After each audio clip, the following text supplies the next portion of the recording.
Доброе утро 5 мая, или, наверное, правильно уже говорить. Здравствуй, дорогой дневник.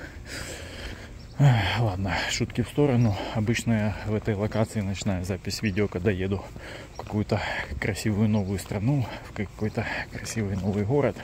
Но сегодня нифига подобного. Еду в Праксис. Термин у меня к врачу. Термин — это в Германии так называется запись куда-либо, какое-то учреждение там, либо вот к врачу в основном используется.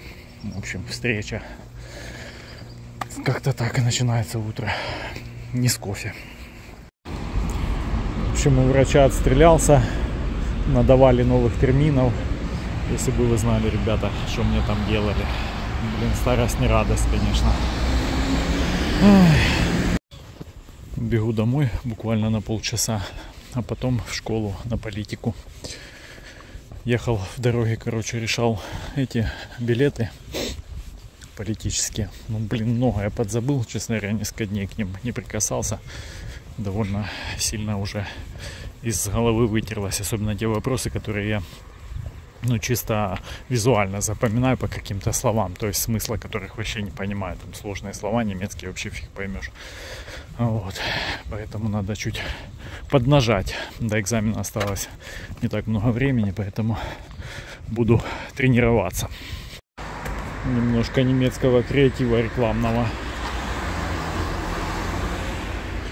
Хорнбах — это что-то вроде украинского эпицентра, строительная сеть магазинов, вернее сеть магазинов строительных. Вот, типа павильон игрушечный, как в игрушечной коробке, типа огромный павильон, который нужно сложить. Это на тему рекламного креатива. Есть такой писатель Биг Бедер, французский. У него есть книга «99 франков». О рекламщиках, о том, как маркетинг современный устроен. Там есть такая мысль прикольная. Чем отличаются бедные люди от богатых? И там приблизительно так. Бедные продают наркотики, чтобы купить кроссовки, а богатые продают кроссовки, чтобы купить наркотики. Такой прикол. Сейчас 1:30 дня, и зарядился мой пауэрбанк от полностью 0 полного. Сел он ночью наглухо, и сейчас вот уже 4 точки, ничего не мигает. Зарядным блоком стандартным самсунговским на 25 ватт и вот таким вот даже кабелем покоцанным. Кабель, по-моему, нормально еще работает. Вот. А 2 числа с утра я уже начал полностью телефон заряжать только пауэрбанком. Соответственно, 2, 3, 4 число, 3 суток, грубо говоря, он протянул у меня. Но снимал я немного. Все, что, в принципе, снимал, все и выкладывал. Поэтому нагрузка нестандартная, скажем так. Обычно я в режиме, если где-то путешествую, то я снимаю намного больше. Так что можно рассчитывать, наверное, только на 2 полных дня. И это без дрона, а только телефон вот этот, который сейчас у меня. Сейчас иду выгуливаю вот такие вот кроссовки Mizuno Daichi или что там, 7 GTX. В общем, это мои, наверное, самые новые кроссовки на Гортексе. Это очень бюджетная пара. У Mizuno, наверное, самая дешевая, которая можно с мембраной купить. И я так понимаю, по цене-качеству, наверное, будет приблизительно что-то как Asics Gel Sonoma. Что-то похожее, я думаю. Но ощущается на ногах, конечно, мерзко. Типа как какие-то калоши, я не знаю. В общем, как-то они так спереди, вот в районе носка как-то стучат, как будто резина твердая. В пятках, соответственно, амортизации значительно меньше, чем я привык. Я думаю, для такой пары ее достаточно, но просто я привык, что ее прям обычно же в моих этих хоках и в андерах, прям очень много. И я иду, подлетаю пружине на этой амортизации. А здесь я тоже иду подлетаю, но выбрасываю сам себя по привычке. То есть не они меня пружинят, а я сам за счет мышц это делаю. Просто еще не перестроился. Сейчас посмотрю, как они будут на дистанции хотя бы километров 10 себя вести. Так, в принципе, иду, пока кроме вот этого непонятного, непривычного ощущения, все в остальном классно. Задники такие, у них набивки мало, но как-то вообще они пятку там свободно, она там себя чувствует, не терзает. Поэтому, думаю, может быть, как-то их держать как запасную пару или, я не знаю, в общем, на дождь. Хотя вот тоже у меня последние дни я насчет этого думаю, вообще необходимости в походе мне, в моем конкретном, вот какой-то пары на Гортексе. Я, наверное, склоняюсь, что не нужна она, и вообще не пойму, честно говоря, принцип взаимодействия моего с такой обувью. Как мне, в общем, пока я не могу четко сформулировать это, но вот по ощущениям и по интуитивно так я чувствую, что это не то, что нужно. Как только я в голове этот пазл сложу, почему, я тогда, может, озвучу, но пока как бы такие мысли. Хочу с тобой, дневничок, поделиться еще такой фишкой, как я и немецкий язык. Я обратил внимание после последней своей поездки, оно и до этого было, как бы, но после последней поездки вообще прям стало все печально у меня с немецким. В частности, я перестаю понимать вообще, что мне говорят. То есть у меня такой прикол, что я как бы уже его не учу, ну, очень давно, я практически не успел его начать учить. Как только сказали, что повтор запретили, я сразу как бы понял, что это для меня тема мертвая. Потому как я сначала не сильно вникал в язык немецкий, думал, да, будет повтор, типа там потом булки напрягу, как бы как у всех раньше было. И плюс, что меня как бы, почему я так думал, не знаю, ветер такой, будет что-то писаться, нет? Звук вроде записывается. Да, и в общем думал, да, что будет повтор, и я вот тогда возьмусь за голову. Плюс что тормозило, то, что я как бы не понимал вообще, хочу я оставаться в Германии, не хочу, как бы, что я вообще там дальше хочу в своей жизни. И вот это меня тоже стопорило. Я вообще такой человек, как бы, ну как, типа лентяй, тунеядец или... Хотя, с другой стороны, ну, как сказать, я с удовольствием делаю то, что мне очень нравится, чем я заинтересован, горю. Там вот это вот, допустим, сейчас я собрался в путешествие, да, и я хожу, тренируюсь, это мне прям в кайф. То есть другому человеку скажи, он, блин, не поверит, скажет, больной на голову, там, что-то себе это исполняет. Вот, а для меня это не проблема. Соответственно, если я не понимал, зачем мне немецкий язык, я не мог себя заставить его как бы учить полноценно. То есть напрягаться там что-то, или, ну, вернее, даже если бы я этим горел, я бы не напрягался, оно само бы ложилось. А тут я как бы приехал, посмотрел на эту Германию, куда ни пойдешь, везде слышишь русский говор, там, украинский говор, ну, короче, там в магазине банально, я прихожу в переводчике, вычитал, как что мне спросить, где там, да, фейрио там стоит, там что-то вообще там на русском мне сразу отвечает. Ну, думаю, окей, интересно. И потом туда-сюда, я, короче, вижу, что у меня особых проблем с этим немецким не возникает. Там что-то покупаю, я там переписываюсь, вообще там чат GPT решает все проблемы. Намного лучше, там, чем я бы там выучил что-то. И, ну, короче, в общем, я для себя понял, что, в принципе, существовать здесь я могу без немецкого. Вот так. Работа там, я же уже говорил, да, что я там не рвусь, не стремлюсь работать нигде вообще. А там, где и придется мне работать, если вообще придется, то я как-то уже буду на месте раздупляться.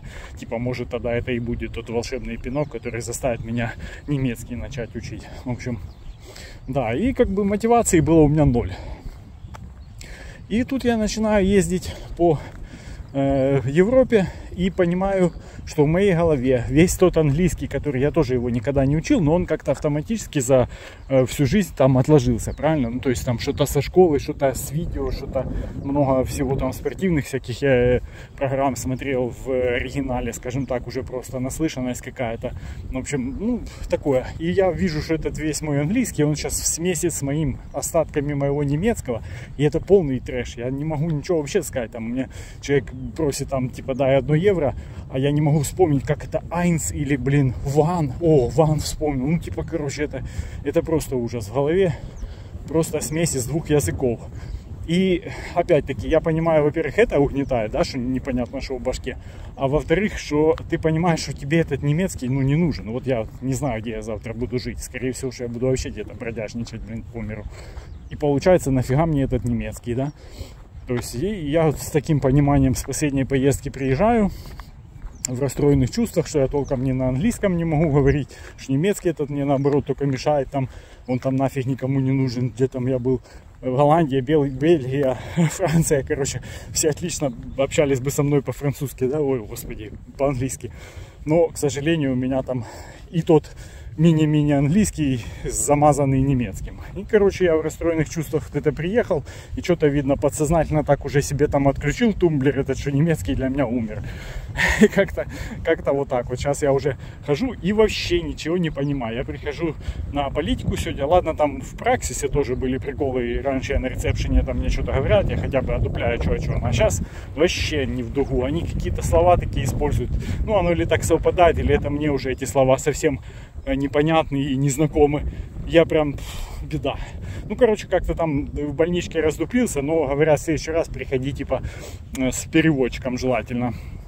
Вот, но врач у меня все равно русскоязычная, то есть я еще такой человек, вот это они там побухтели, сказали, и я думаю, ага, окей, обязательно с переводчиком, если у жены получится, придет, нет, как-то раздуплимся там на месте, уже буду доставать чат GPT, если выведут меня, вот, а так, в принципе, врач, я же говорю, самое главное, что для меня, чтобы у меня было взаимопонимание с врачом, я там могу рассказать там свои симптомы или что-то, понять, что она мне говорит, это, слава богу, как бы, ну, так у меня получается и со стоматологом, и с этим вот врачом, короче, пока проблем. Семейник тоже у меня русскоязычный. В общем, пока проблем с этим нету. Еще один как бы кирпичик вот эту стену. Нафига мне немецкий, да, если я и так справляюсь.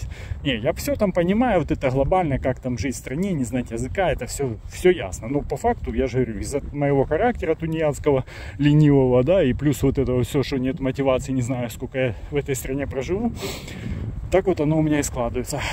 Вот, пришел на политику. Читает у нас та же дама, что и немецкий язык читала, фрау Шульц, тоже что-то, она давай меня дергать. Я уже прихожу специально на второй урок, чтобы там расписаться, типа, ну, энку не получить, да, что отсутствовал. Вот, и сижу тихонько там что-то в телефоне себе ковыряюсь, там, ищу себе там эти палки походные. Она, нет, ну давай меня дергать, что-то ко мне спрашивать. Все, она вырывает меня с этой деятельности моей. Я вообще не в зуб ногу, что она хочет. Там что-то эти девки там наши переводят мне, когда у них есть настроение. В общем, что-то не переводят. Я там как дурак хлопаю на нее глазами. В общем, меня это уже достало. Я в конце урока говорю, фрау Шульц, давайте я уже буду как-то там тихо сидеть и никому не мешать. Вы же типа видите, я, мол, экзамен сдам и так, типа, хорошо. А я вот это вот расстраиваюсь, фельдштресс имею от того, что вы меня, короче, разговариваете со мной, ни хера не понимаю. Она, ну ты же забудешь немецкий. Ну, я говорю, так я вообще-то, типа, ну...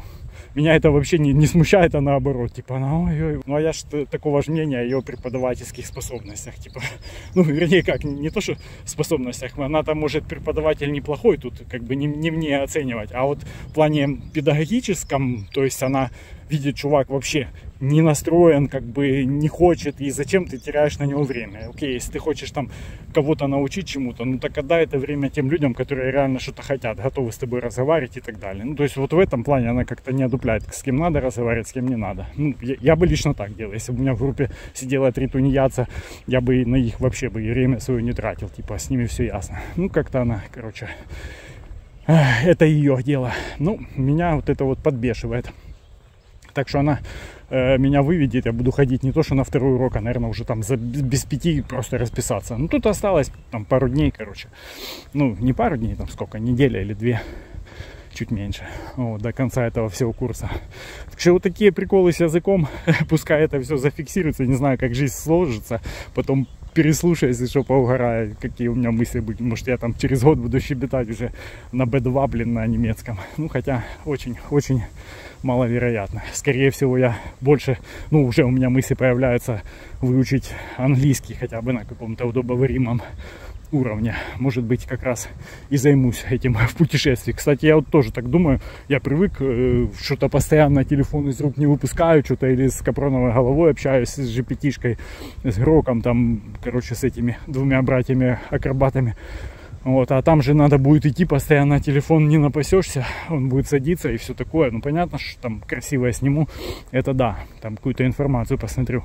А так в целом будет и времени дофига, и может быть настрой правильный, то почему бы и не поучить английский. Надо только придумать, как это в аудиоформате так правильно делать.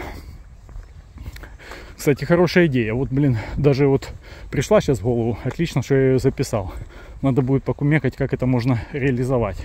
Я думаю, если так дальше пойдет, у меня этот немецкий очень быстро из головы вылетит и всплывет, может быть, тот английский, который там есть, хотя бы на уровне там словарного запаса какого-то. Понятно, что грамматику я никакую нафиг не знаю, там времена, это все, о чем речь вообще. Вот, а какой-то элементарный словарный запас, моя твоя не понимать, это может быть и будет. Короче, нифига себе, кусочек записал. Я вчера показывал канал, на котором был. А это тот же самый канал, но только я сейчас буду проходить под ним. Это тот участок, где я говорил, что там какой-то сухой док или развилка. Сейчас я туда хочу пойти посмотреть, что там реально. Там какое-то строительство, по-моему. Я так чуть издалека видел. Какая-то техника, по-моему, строительная стоит. Вообще, конечно, я тут был уже. Тут видно, вот когда были уровни воды, да. По-моему, я первая весна, когда приехал сюда в прошлом году, то здесь тоже что-то так нормально затопило, судя по остаткам вот там на этом, вот там на знаках тоже. То есть вода везде здесь стояла, я не мог подойти очень далеко. Вот там вот с дорожки приходил, и там просто лужа была. О, утята, ничего себе. Эх, видел я ваших друзей более жирных, так что вас я есть точно не буду. Да, и вот я тут был, короче, и такая махина серьезная, впечатляет эта штука. Вот, посмотрела немножко про этот Миттелланд канал, или как-то он называется, среднегерманский. То есть это он основной и самый большой в Германии, по которому идет судоходство постоянное. В общем, очень важная единица инфраструктурная. Так, тут высота, короче, вот я рукой не дотягиваюсь, еще сантиметров 20. То есть где-то у меня 1,80 м, почти чуть меньше, и плюс вытянутая рука. Короче, сильно тут техника не поездит, но машиной вообще без проблем. Наскальная живопись, как обычно, малых всяких графитчиков. Или, может, и не совсем малых видел, не так давно, блин, чувака моих лет, наверное, с баллонами где-то шарился. Не помню, то ли в Гамбурге. Вот. Так, сейчас тут где-то будет подъемчик туда наверх. Я включу, покажу, что же это за ремонт у них там. Вон туда, на бугорок надо. Короче, пока лицом крутил, смотрите, что накрутил. Е-мое, ну это наскальная живопись, это прям Бандера и значок этот. Унаунсо или что это. Ну е-мое, что у людей в головах. А он, я говорю, что строится, да, там что-то перекрыто. Мама мия, Бандера. И фиг его знает, что это. Это просто троллинг или это реально какие-то фанаты недоразвитые. Не, я не то, что против Бандеры, типа там вот это вот все. Я как бы в эту тему глубоко не вникал, чтобы свое мнение о нем сформировать. Но, насколько я понимаю, там деятель не совсем как бы положительный персонаж или какой-то уж там прям сильно значимый был в этом всем национально-вызвольном Руси. Я так понаслушался, но опять-таки я только вот это шоу слышал об этой движухе только от Солонина, поэтому может быть там мнение его предвзятое, но так то, что он там излагал, то весьма, короче, далеко этот был тип от реально вызволения, и как бы и никто там особо не хотел вызволяться, а в общем деятельность его конкретно была больше, ну такая вот типа о себе родном. Ну, не то, что он там что-то стяжал там или еще что-то. Ну, все как бы классика, типа власти и так далее. И чувство этой власти, да, хотелось человеку, наверное, быть каким-то главным где-то. А там, что это за дело, это вот, ну, попалось ему такое дело. Вот он его там двигал, так скажем. Блин, что-то я вообще, короче, ну, в общем, про политику и тем более историю лучше меня не трогать, потому что я в этом ни хрена не понимаю и изложить внятно не могу. Вот. Но, блин, я же говорю, вряд ли тот человек, который это рисовал или писал, понимает больше, чем я. Вот в этом беда. Что-то он тоже там в голову себе набрал и теперь разрисовывает. Нифига тут движ. Ага. Ну да, не похоже это на сухой док. Это похоже просто на ремонт этого участка, нет? Не знаю. Блин, не надают мне по жопе за съемки тут. Может, это стратегический объект, скажут, Путину отправляю. Слышно там что-то, нет? Что я говорю? Ну, такое вот. Короче, все сухо и что-то там ремонтируют, видимо. А может действительно какой-то обводной канал, и хрен его знает. Ладно, пойду вдоль канала прогуляюсь лучше. Про Бандеру, блин, задумываться еще тут. Вот такой. Как на речке прям. Так и не скажешь, что какой-то канал там. А там дальше он уже в металле все. А здесь такой берег. Дикий. Ну ничего себе, кого я вижу? Баржа. Я сейчас успею, наверное, на мостик подняться. Это тот мост, где я вчера пытался ее поймать с утра, а ее не было. Сейчас я быстренько поднимусь и посмотрю на нее сверху. Вот такая, блин, плывет. Обычно они там машины на них тягают. Ну, какие-то грузы бывают с тачками. Просто бывает там свои, видно, машины, парочку стоит. Сейчас посмотрим. И ветрево здесь, не знаю, будет что-то слышно, нет? Вон она идет. Сейчас мы ее будем здесь встречать. Вау, как она резко. Мощно. Я думал, ей еще далеко, она уже прям вот-вот выходит. Ну, грузы закрыты сегодня. Обычно эти сдвижные крышки в них бывают сложенные, там что-то лежит. Какие-то бухты, я видел, кабеля. О, парочка машин. Это, я думаю, команды. Красиво. Щелкну пару фоток.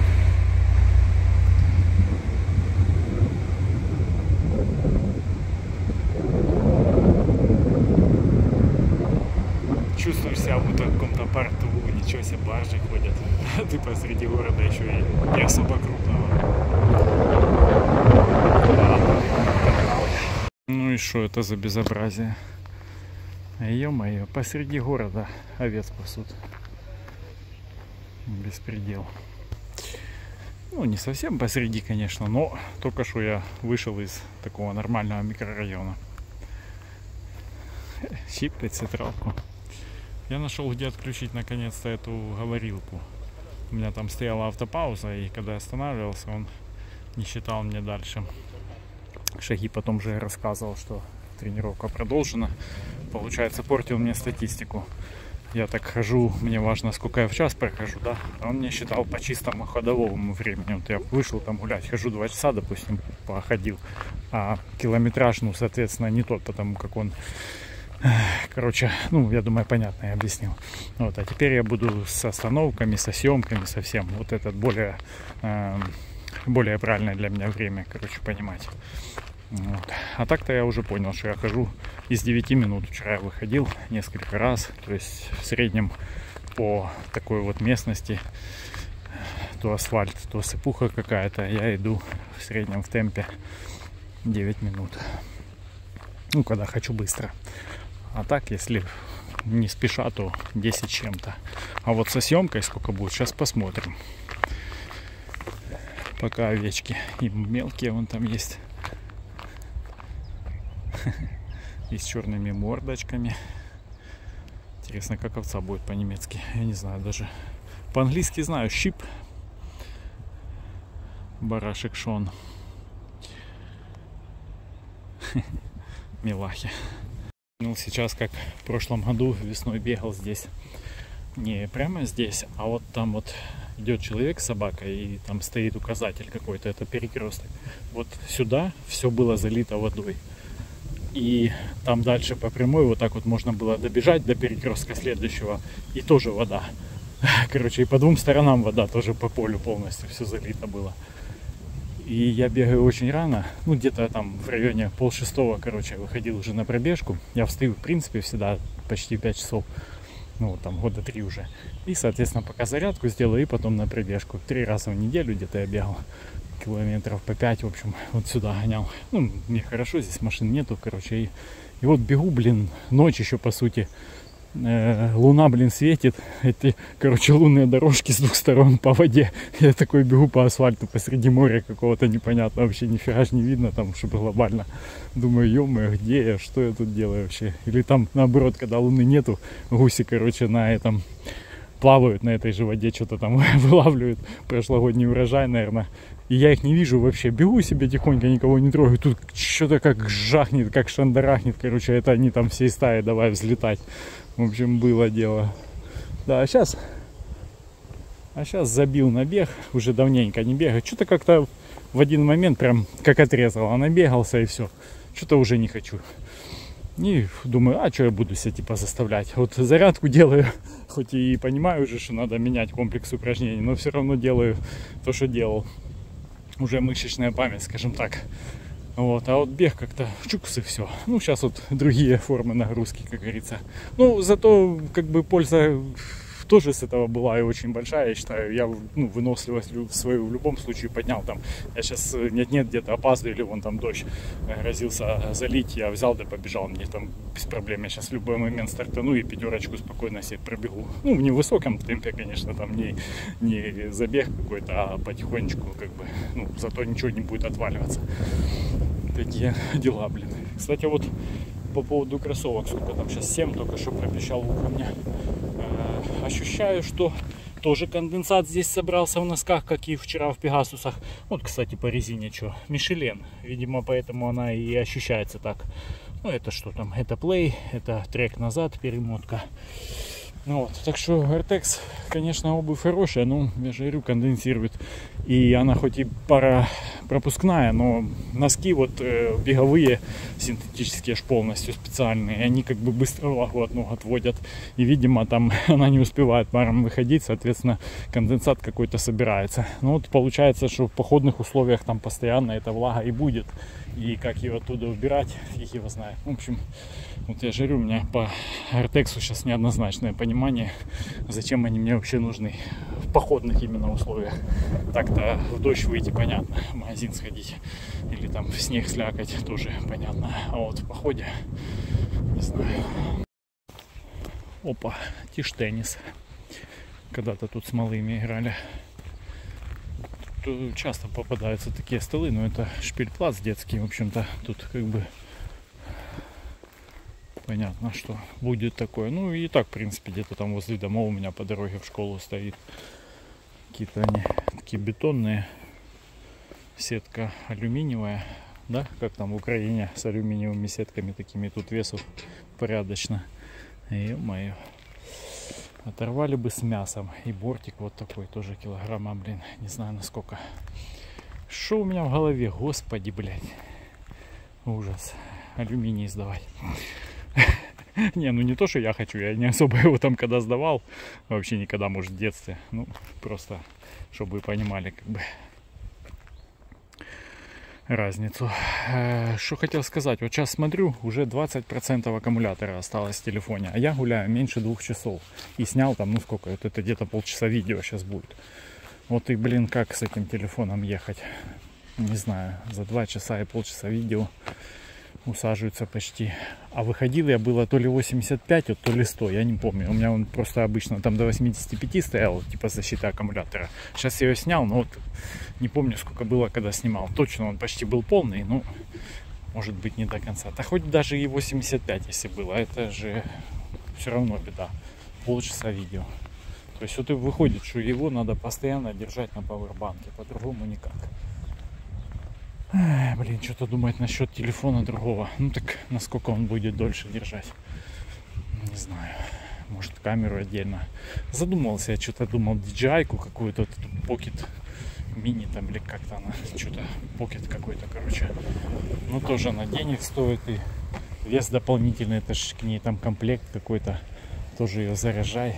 В общем, телефон и камеры, вообще непонятно. Надо покумекать. По поводу пауэрбанка тоже я не сказал, там с зарядки снимал. Получается, я его поставил в 5, там без 5,5 как проснулся. И вижу, он уже в 0 сел, я его поставил на зарядку. Заряжался он в час с чем-то, вот это я записывал в кусочек. То есть в 12 я пришел, он еще мигал последней точкой. А вот уже в 1:30 он уже выключился. Ну, буду считать, что пускай до часа он заряжался. Это выходит, что до 12 это 7 часов, да? С 5. И... да, 7. И получается еще 8 часов. Ну, тоже неплохо. Это зарядник на 25 ватт. Надо будет попробовать у жены, у нее там на 100 с чем-то Xiaomi-овский. Может, этим быстрее будет залетать. Ладно. Короче, на сегодня, наверное, хватит, а то опять телефон вырубится. Дневничок пока.